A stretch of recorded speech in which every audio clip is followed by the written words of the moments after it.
How do you be successful as a man? We'll talk about it. First thing, you need freedom, because you ain't a man if you're not free. If you're working your ass off, you're a slave.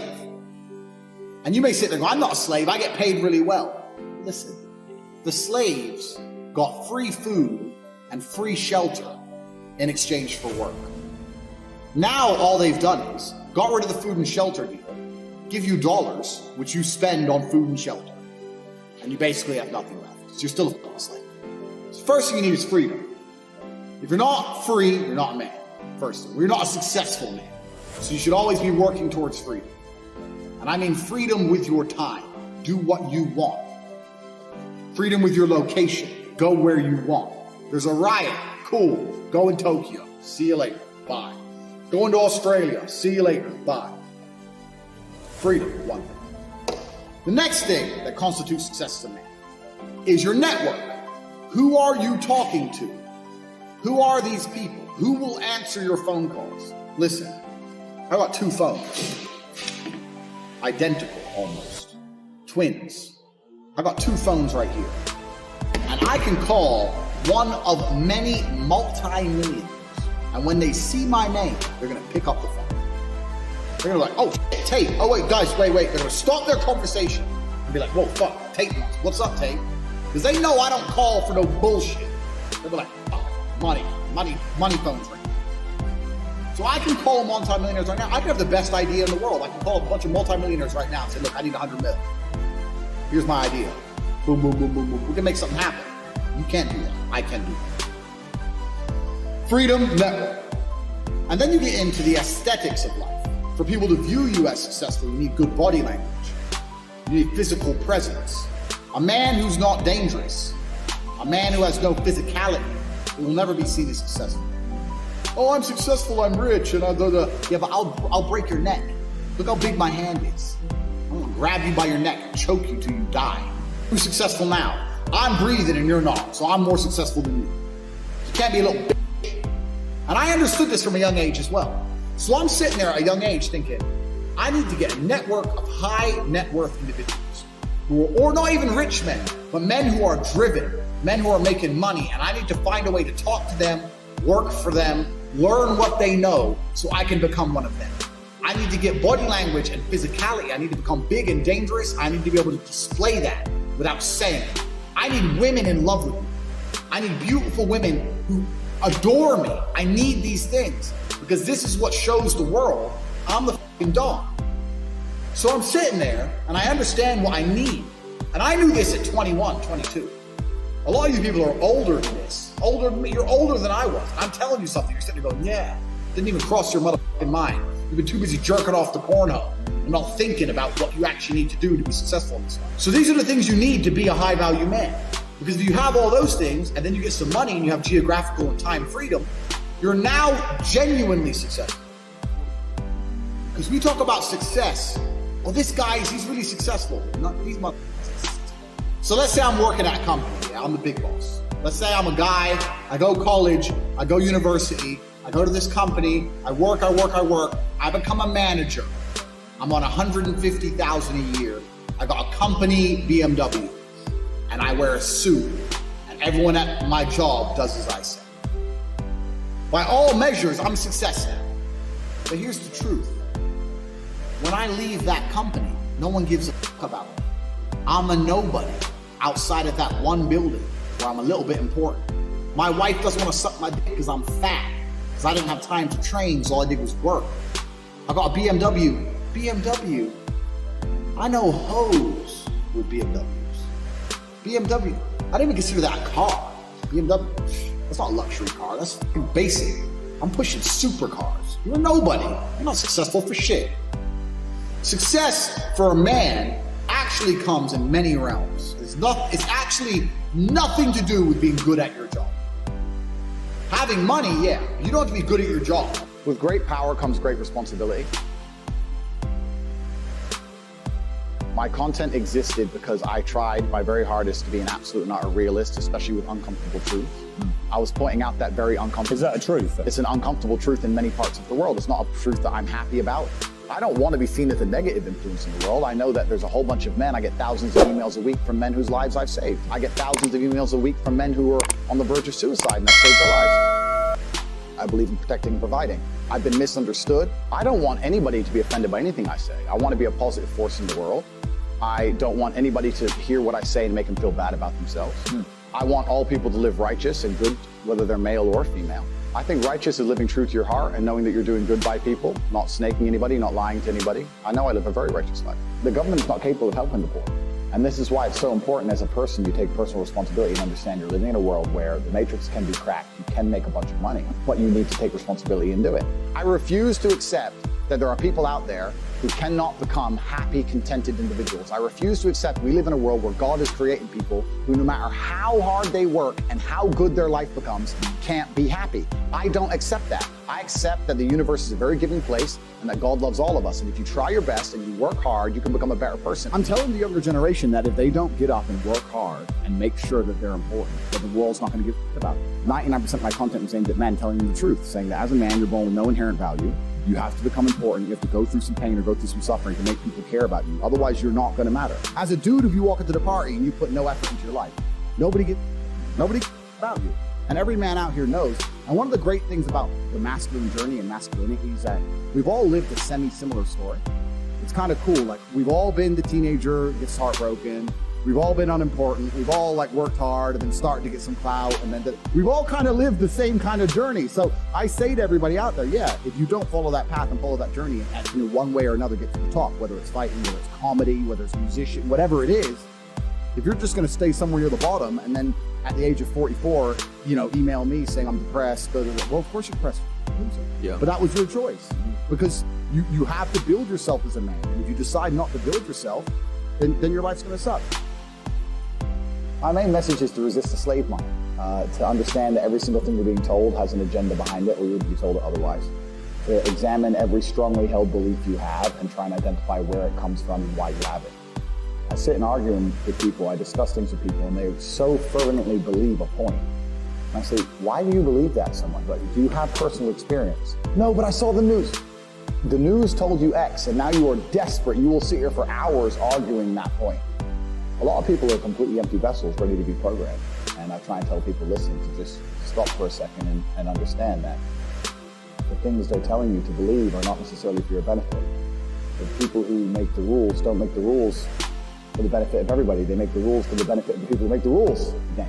So telling people to resist a slave mind and just be critical thinkers, keep their brain open, pay attention to things, be perspicacious, that's the general theme. And it doesn't matter whether you're left, right, liberal, man, woman, etc. It's just think for yourself. That's the general. Of course, money can't buy happiness. I agree.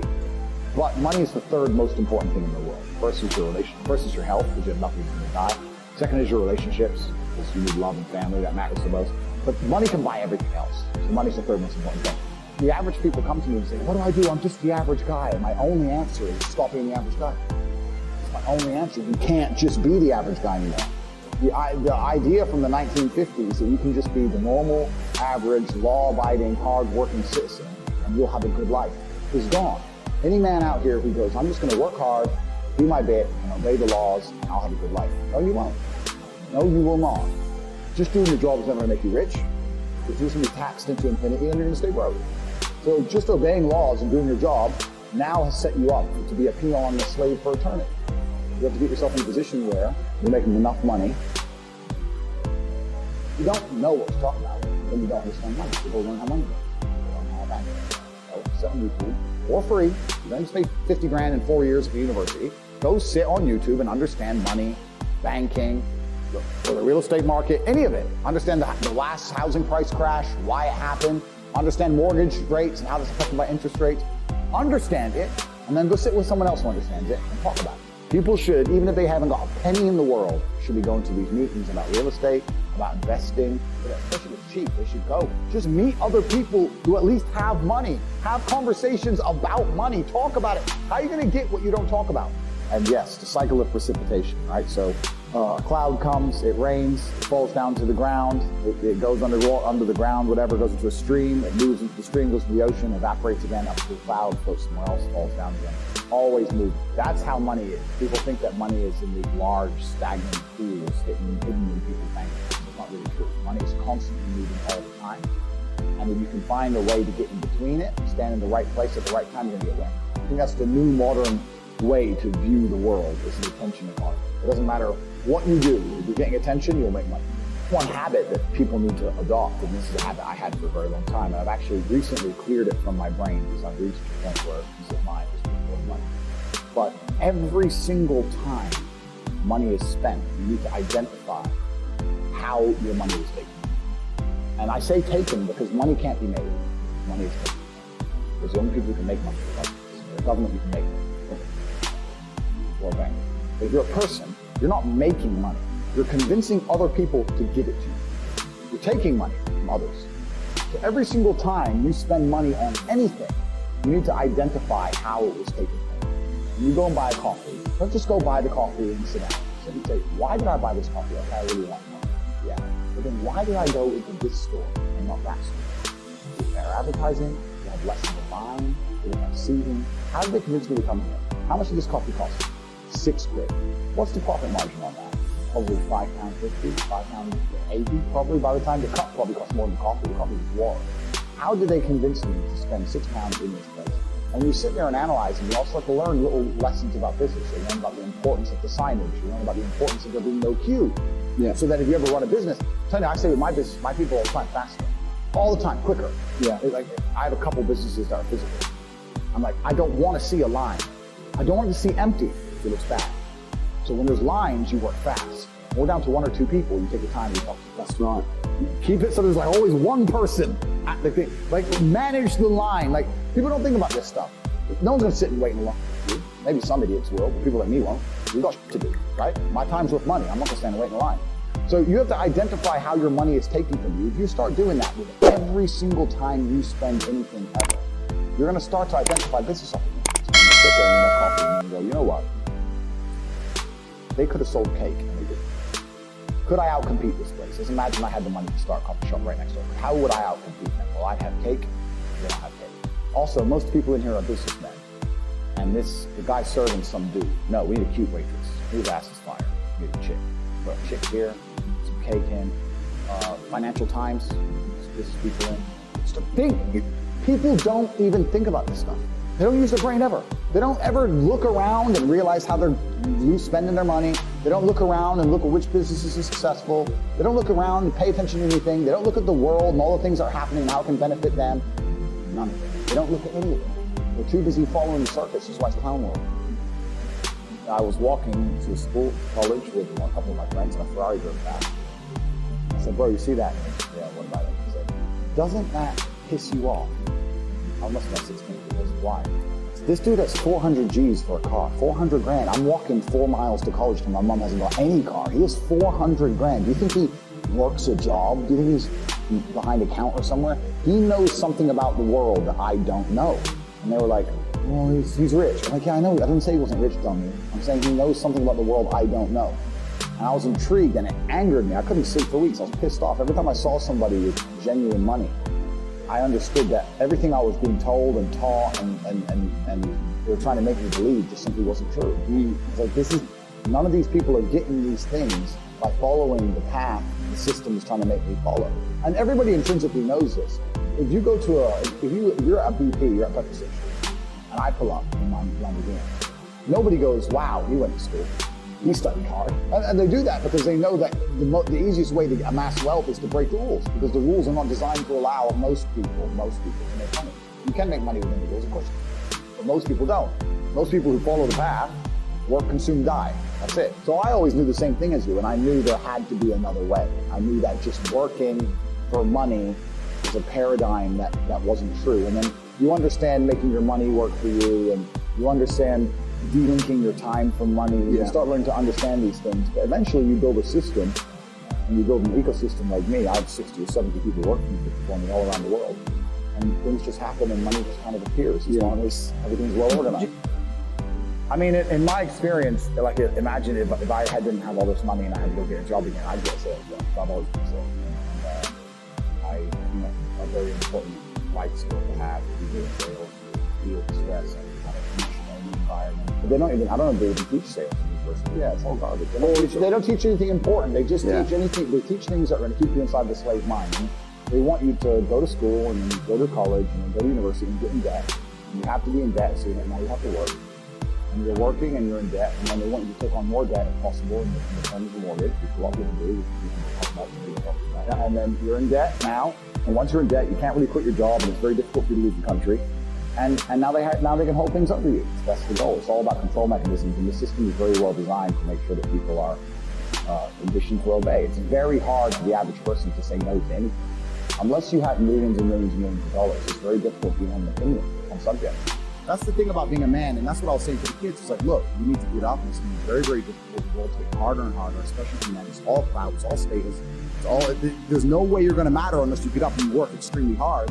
Should young men aspire to work very hard, have no criminal record, become multimillionaires, protect and provide for the women close to them, be sovereign so they can stand up and have their own points of view in face of cancellation, be able to not be mentally intimidated when they go on national TV and there's traps set up for them? Yeah, I believe that confident, strong men who stand up and protect and provide for women are a good thing for the world and a good force for the world.